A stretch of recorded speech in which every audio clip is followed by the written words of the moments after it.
emotionally sensitive is not a disorder. This is day 26 of 30 of finally being honest as someone who's recovered from BPD. One of the most important distinctions I learned on my recovery journey is the difference between being emotionally sensitive and being emotionally dysregulated. A couple weeks ago, my husband and I were cleaning out our litter robot. My husband was directing me how to take this thing apart, and I could not visualize what he was explaining. And I was like trying to do what he said. He started making frustrated sounds and like sounding a little bit frustrated. So let's pause up. When I actively full-blown BPD diagnosis, I would have just started yelling at him. And it's funny now to think back because it would have been so abrupt. Like, we would have been going, he would have made mildly frustrated sounds, and I'd have been like, you know what, fine, like, I don't want to be here anyway, like, I'm not going to help you if you're going to be such an a-hole, and I would have walked off. Because there was no space between the sensitivity and the dysregulation, which I'll explain the difference in a second. But, so here is what actually happened now that I no longer qualify for BPD. I didn't say anything. I knew that he probably wasn't frustrated with me personally. There were a few more instances of that. I decided to bring it up with him. So we ended up having a conversation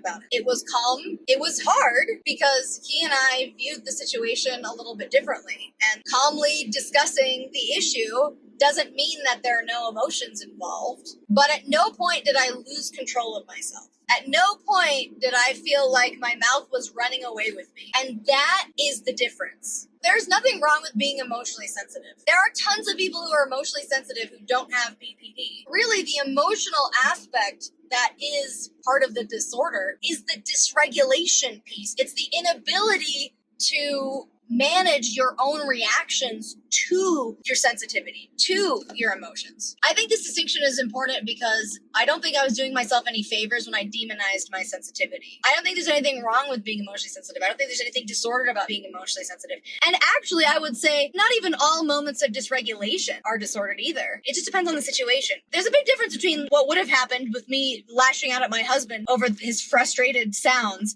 versus like having a moment of dysregulation when you find out somebody you love has died. It's not that your emotions will never run away with you, that you'll never struggle to manage your reaction, because that's the case for all people. It's just about reducing that dysregulation, being more comfortable with your own sensitivity. I found my recovery through accepting my own emotions and my sensitivity and learning to work with them rather than against them.